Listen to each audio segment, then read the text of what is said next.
నమస్తే. జూబ్లీహిల్స్ ఉప ఎన్నికల్లో కాంగ్రెస్ పార్టీ దొంగోట్లతో గెలిచేందుకు ప్రయత్నాలు చేస్తుంది. దర్దాపుగా జూబ్లీహిల్స్ కాన్స్టిట్యున్సీలో 25 నుంచి 30 వేల బోగస్ ఓట్లని, ముఖ్యంగా దొంగ ఓట్లను తయారు చేసుకుంది కాంగ్రెస్ పార్టీ.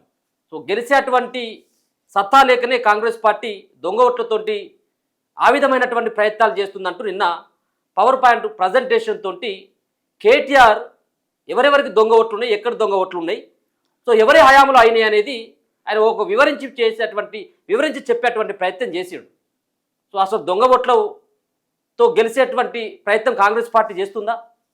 మరో పక్కన బుల్డోజర్ పాలన కావాలన్నా లేకపోతే కారు రావాలంటూ చేస్తున్నటువంటి వ్యాఖ్యలు, మాగంటి సునీత ఏడ్చినటువంటి దానిపైన కాంగ్రెస్ పార్టీకి సంబంధించినటువంటి నేతలు చేసినటువంటి కామెంట్, వీటన్నిటి పట్ల మాట్లాడేటువంటి ప్రయత్నం చేద్దాం. మనతో పాటు చరణ్ కౌశిక్ గారు, కాంగ్రెస్ పార్టీ సీనియర్ నాయకులు ఉన్నారు. ఒకసారి మాట్లాడేటువంటి ప్రయత్నం చేద్దాం. అన్న నమస్తే. నమస్తే. సో కాంగ్రెస్ పార్టీకి సత్తా లేదు, గెలిచేటువంటి సత్తా లేదు. సో దొంగ ఓట్లతోటి గెలిచేటువంటి ప్రయత్నం చేస్తూ ఉన్నది. అది మీ అభ్యర్థికి సంబంధించినటువంటి కుటుంబంలోనే ఒక్కొక్కరికి 3-4 ఓట్లు ఉన్నాయని చెప్పేసి నిన్న ఆయన చూపెడుతూ కొంత చెప్పేటువంటి ప్రయత్నం చేసింది కేటీఆర్. సో ఏంటి ఆ సంబంధించినటువంటి ఆయన చేసినటువంటి వ్యాఖ్యలను కాంగ్రెస్ పార్టీ ఏ విధంగా స్వీకరిస్తుంది? జూబ్లీహిల్స్లో మీ పార్టీ అభ్యర్థి గెలిచేటువంటి అవకాశం ఉంటుందా లేదా, లేకపోవడంతో ఇటువంటి ప్రయత్నం చేస్తున్నారని వాళ్ళ యొక్క వాదన. సో ఏం చెప్పదలుచుకున్నారు? ఇక్కడ చాలా స్పష్టంగా ఒక వ్యక్తి 3 ఓట్లు అంటే అడ్రస్ మారినప్పుడల్లా కొత్త ఓట్లు నమోదు చేస్తారు. దాన్ని డిలీట్ చేయకపోవడం ఎవరు తప్పు? ఎలక్షన్ కమిషన్ తప్పే కదా. అదే ఆధార్ కార్డు లింక్ ఉంటే ఒకరికి ఒక ఓటే ఉండేది కదా. మీ ఆయంలో ఏం జరిగిందో అందరికీ తెలుసు. జూబ్లీస్ ప్రజలకి మాగాడి గోపీనాథ్ గారు ఏ విధంగా గెలిచినో అందరికీ తెలుసు. 30,000 ఓట్లు దొంగ ఓట్లు అంటే ఆ ప్రాంతంలో లేని వ్యక్తుల ఓట్లు నమోదు చేయించుకొని ఓట్లు వేయించుకుని ప్రతిసారి అదే చేసిందని చెప్పేసి జూబ్లీస్నే చర్చించుకుంటారు. మేము చెప్పేది కాదు. సరే, చచ్చిపోయి గోపీనాథ్ గారు ఉన్నారు, వారి గురించి ఎక్కువ మాట్లాడద్దు, అది కూడా మంచిది కాదు.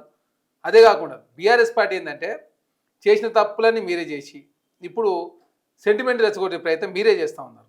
మీరే ఆ ఆయనలో మీరు పెద్ద ఎత్తున మాట్లాడారు కదా. మీ 100 ఉన్నాయి. మీరు సెంటిమెంట్ మీద ఎట్లా రాజకీయం చేసిరో దానికి సంబంధించిన వీడియోలు కూడా మేము కూడా రిలీజ్ చేస్తాం. మా కాడ కూడా ఉన్నాయి అవన్నీ.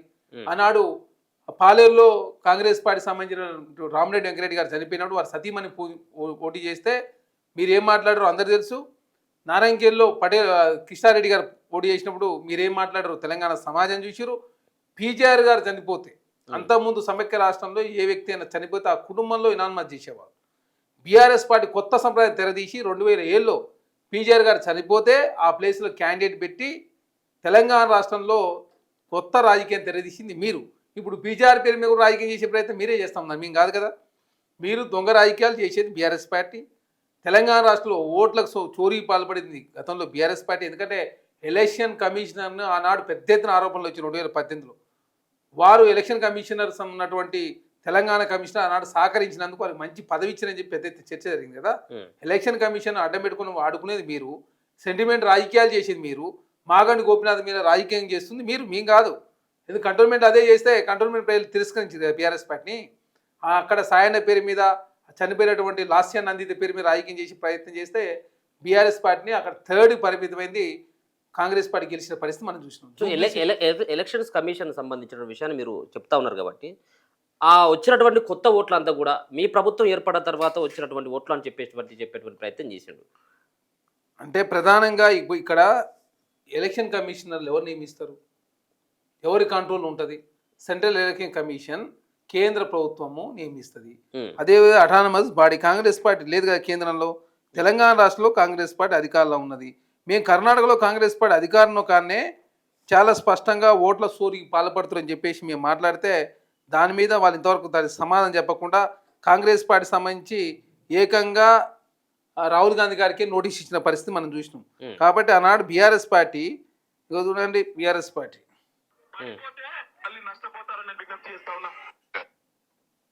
పోయినట్టుందా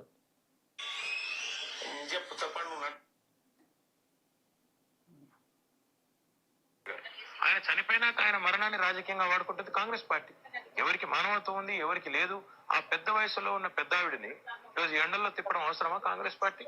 కాంగ్రెస్ పార్టీకి నిజంగానే చిత్తశుద్ధి ఉంటే ఎమ్మెల్సీ గాను ఇంకొక మంచి పదవి ఇచ్చి ఆమెను ఎందుకు నామినేట్ చేయకూడదు? మొదటి నుంచి కూడా కాంగ్రెస్ టీడీపీ 2 ప్రధాన పక్షాలు పాలిస్తూ వచ్చాయి. ఇప్పుడు ఆ 2 పార్టీలు అక్కడ కలిసి అధికార పక్షంతో పోటీ పడుతున్నాయి. ఈ పరిణామం అంటే ముందు రాజకీయాల్లో ఇదే ఒకవైపు సానుభూతి, కన్నీళ్లు, సానుభూతితోనో 4 మంచి మాటలకో పడిపోతే మళ్ళీ నష్టపోతారని నేను విజ్ఞప్తి చేస్తా ఉన్నా. ఓకే ఇది మాట్లాడింది ఎవరు? కేటీఆర్ కదా. ఓకే సానుభూతి గురించి నేను మాట్లాడు. సానుభూతి. ఇప్పుడు మీరు ప్రతిదీ రాజకీయం చేస్తాం. నవీన్ యాదవ్ గారు రౌడీ అని ప్రచారం చేస్తారు, శ్రీశైలం యాదవ్ గారు రౌడీ అని ప్రచారం చేస్తారు, కాంగ్రెస్ పార్టీ దొంగోట్లు అంటారు, ఎలక్షన్ కమిషన్ మేనేజ్ చేస్తుందంటారు. ఆయన ఏంది బుల్లోజర్ రాజకీయాలు. బుల్లోజర్ ఏంది? బుల్లోజరు మీరు ఏంది? హైదరాబాద్లో మీరు అయాన్లో ఏం జరిగిందో తెలంగాణ ప్రజలు తెలుసా? 2000 చెరువులు ఉన్నట్టు హైదరాబాద్ నగరము 400 చెరువులు అయింది. 1600 చెరువులు మీ ఆయనలో కబ్జాలు జరిగినాయి కదా. మళ్ళీ కబ్జాలు చెరువులను చేసినటువంటి ఆ చెరువులను బీఆర్ఎస్ పార్టీ నాయకులు ఆక్రమించుకుంటే ప్రభుత్వం చూస్తూ ఊరుకుంటుందా? మీరు చెప్పండి. హైడ్రా తీసుకురావడంతో హైదరాబాద్లో 50 సెంటీమీటర్ల వర్షం పడ్డా కూడా ఈరోజు హైదరాబాద్లో వరదలు రాలేదు. మీ ఆయన ఎందుకు నిర్ణయం తీసుకోలేదు? కాంగ్రెస్ పార్టీ ఒక సాహసోపేత నిర్ణయం తీసుకుంది.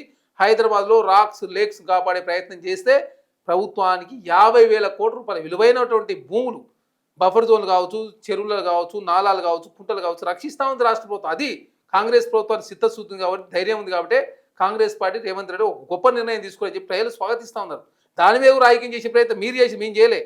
ఇప్పుడు కిషన్ రెడ్డి గారు మొన్న రాజాసింగ్ చాలా స్పష్టంగా చెప్పింది కదా, ఏడి మీ క్యాండిడేట్ బీఆర్ఎస్ పార్టీ గెలిపించే ప్రయత్నం కిషన్ రెడ్డి గారు చేస్తున్నారు, బీఆర్ఎస్ పార్టీ గెలిపించే ప్రయత్నం చేస్తున్నప్పుడు క్యాండిడేట్ లేట్ అవుతుందని చెప్పి చాలా స్పష్టంగా కిషన్ రెడ్డి గారికి రాజాసింగ్ గారు సవాల్ ఇచ్చారు. అభ్యర్థి ప్రకటించి కిషన్ రెడ్డి గారి ప్రశ్నలు మిగిలే ఉన్నాయి కదా, రాజాసింగ్ గారి ప్రశ్నలు మిగిలే ఉన్నాయి. కిషన్ రెడ్డి గారు సమాధానం చెప్పారు.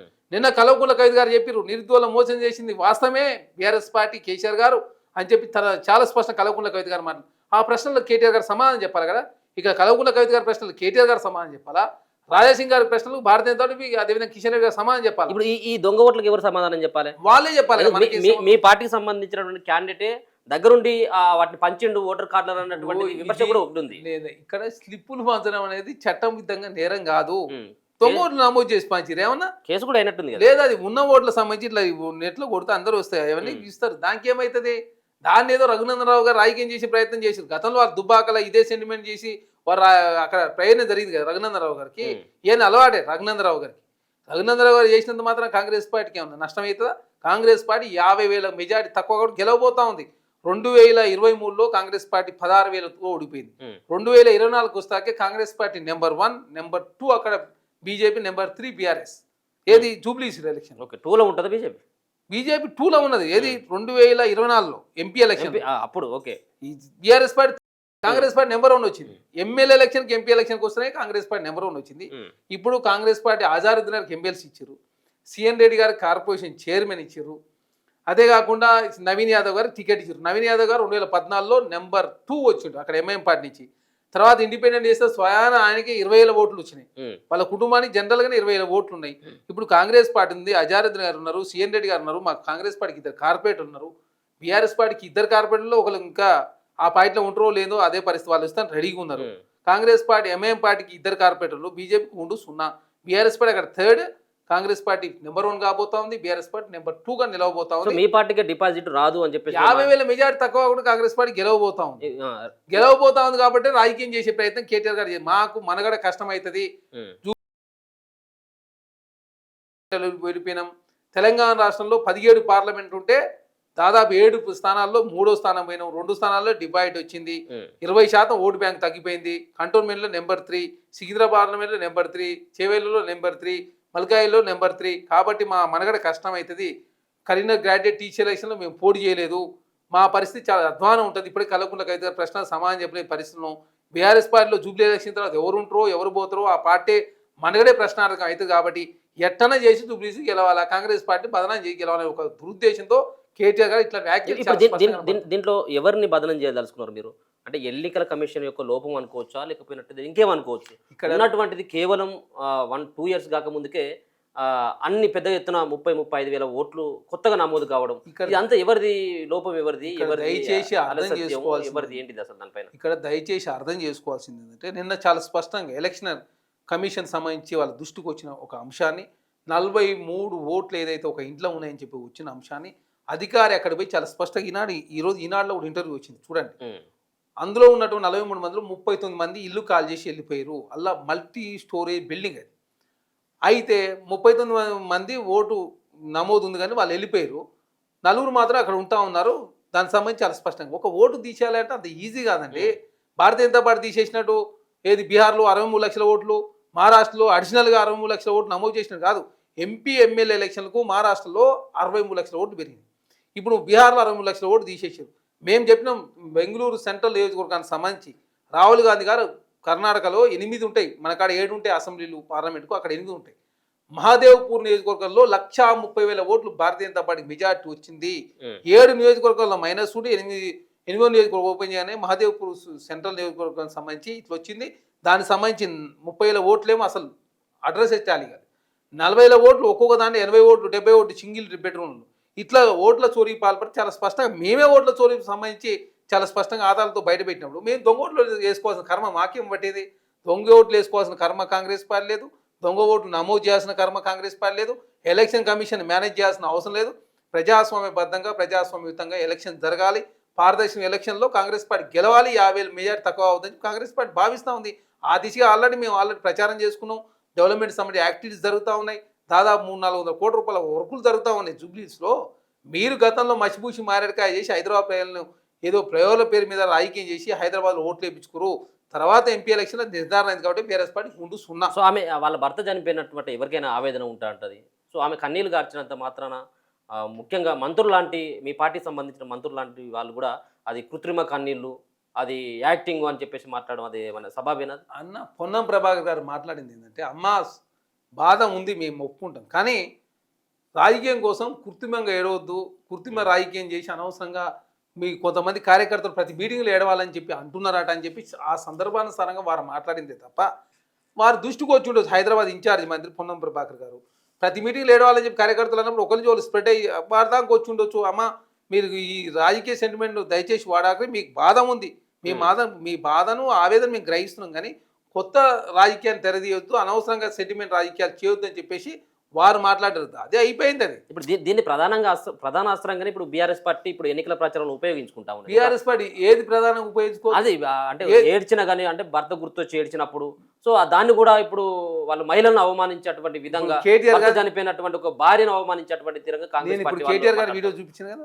మరి ఆ రోజు కేటీఆర్ గారు ఆ మహిళను అవమానించారు కదా, పెద్ద ఆమెను తీసుకొచ్చి పోటీ చేయించారు. మీరు ఆమెను ఎందుకు పోటీ చేయించారు? ఆమెకు ఎమ్మెల్సీ ఇవ్వచ్చు కదా, ఆమె ఎందుకు పోటీ, మీరు ఎందుకు మాట్లాడే మీరు అంటే ఆ రోజు ఆ మహిళ కదా, రామరెడ్డి వెంకరెడ్డి గారు మిసెస్ మహిళ కదా, మీరు ఇప్పుడు సునీత గారు ఒక్కరే మహిళనా? బీఆర్ఎస్ పార్టీ ఒక్కరే మహిళలను అందరు మహిళలే కదా. మేము అందరం మహిళలను గౌరవిస్తాం కాబట్టి చెల్లికి నువ్వు సమానం చెప్పలేని పరిస్థితి, ఒక చెల్లితోటి రాఖీ కట్టుకోలేని పరిస్థితిలో మీరు ఉండి చెల్లిని అవమానకరంగా ట్రీట్ చేస్తే కూడా అట్లాంటి వ్యక్తులు మీరు సపోర్ట్ చేస్తూ మీరు మాట్లాడితే మహిళల గురించి తెలంగాణ సమాజం నవ్వుకుంటారు. రాజకీయం కోసం చెల్లి వదిలిపెట్టాం మీరు, మేము రాజకీయం కోసం రాజకీయాలు చేస్తలేం కదా. మేము నిస్వార్థంగా పారదర్శక ఎలక్షన్ జరగాలి, ఆ ఎలక్షన్లో కాంగ్రెస్ పార్టీ గెలవాలి, అక్రమ మార్గం గెలవాలన్న ఆలోచన కాంగ్రెస్ పార్టీ లేదు. సక్రమ మార్గంలో ప్రజలకు ఇచ్చిన హామీలు నెరవేరుస్తూ ప్రజలతోటి మన్నలను పొందాలని చెప్పి ఆలోచనతో కాంగ్రెస్ పార్టీ ఉంది కాబట్టి ఎక్కడ రాజకీయ దౌర్జన్యాలు లేకుండా తెలంగాణ రాష్ట్రంలో కాంగ్రెస్ పార్టీ ముందుకు పోతా ఉంది. మీరు మహిళల పేరు మీద రాజకీయం చేస్తారు, సోషల్ మీడియాలో ట్రైనింగ్ చేసుకుంటారు, రకరకాల ఇష్యూ తీసుకొస్తారు, రౌడీ షీటర్లు అంటారు, ఇంకోటి అని రకరకాల బదనాలు చేసే ప్రయత్నం మీరు చేస్తా ఉన్నారు. కాంగ్రెస్ పార్టీ ఎక్కడ చేయడం లేదు. మేము మహిళలను గౌరవించుకునే సంస్కృతి కాంగ్రెస్ పార్టీ ఉంది కాబట్టి మా Congress party UPI chairperson Sonia Gandhi గారు, ప్రియాంక గాంధీ గారు ఉన్న కాంగ్రెస్ పార్టీకి రాష్ట్రంలో కూడా చాలామంది మంత్రులు మహిళలుగా ఉన్న పరిస్థితి మనం చూసినాం. కాబట్టి మహిళలను గౌరవించే సంస్కృతి కాంగ్రెస్ పార్టీ ఉంటుంది. అందుకే బతుకమ్మను ప్రపంచ పటంలో నిలిచే విధంగా తెలంగాణ రాష్ట్ర ప్రభుత్వం దట్ ఈజ్ కాంగ్రెస్ పార్టీ. మీరు బతుకమ్మను మీరే క్రియేట్ చేసినట్టుగా ఇక మీరే మహిళలు గౌరవించడం మీరు మాట్లాడి తెలంగాణ సమాజం హర్షించరు. బీఆర్ఎస్ పార్టీ ఉన్న వాళ్ళు మహిళలు కాదు, అన్ని పార్టీలు ఉన్న మహిళలు కావచ్చు, తెలంగాణ రాష్ట్రంలో అందరూ మహిళలు ఒకే విధంగా చూసే ప్రయత్నంలో కాంగ్రెస్ పార్టీ ముందుకు పోతుంది. Right, thank you so much. So ఇది మొత్తానికి అయితే మాత్రం జూబ్లీ హిల్స్ కాన్స్టిట్యూన్సీకి సంబంధించినటువంటి దొంగోట్లకు సంబంధించినటువంటి విషయంలో కావాలని చెప్పేసి బీఆర్ఎస్ పార్టీ రాజకీయం చేస్తుంది. కేటీఆర్కు ఓడిపోతామన్నటువంటి భయం ముందుతోంటే ఒక రాజకీయ పబ్బాన్ని గడుపుకునేందుకు ఈ అంశాన్ని తీసుకొస్తా ఉన్నాడు. మరొక పక్కన మహిళలు అంటే గౌరవం ఉన్నటువంటి పార్టీగా కాంగ్రెస్ పార్టీకి ఒక ముద్రపడి ఉంది. దీన్ని సైతం కూడా ఒక రకంగా సెంటిమెంట్గా అస్త్రంగా ఉపయోగించుకోవాలన్నటువంటి ప్రయత్నంలో భాగంగానే బీఆర్ఎస్ పార్టీ ఆడుతున్నటువంటి నాటకంగానే భావించాలి. రానున్నటువంటి జూబ్లీ హిల్స్ బైపోల్లో ఖచ్చితంగా కాంగ్రెస్ పార్టీ 50,000 ఓట్లతో మెజార్టీతో గెలుస్తుంది అన్నటువంటి ఒక ధీమాని చరణ్ కౌశిక్ గారు అయితే వ్యక్తం చేస్తున్నటువంటి పరిస్థితి కనబడుతుంది. చూస్తూనే ఉండండి మన తొలి వేలు.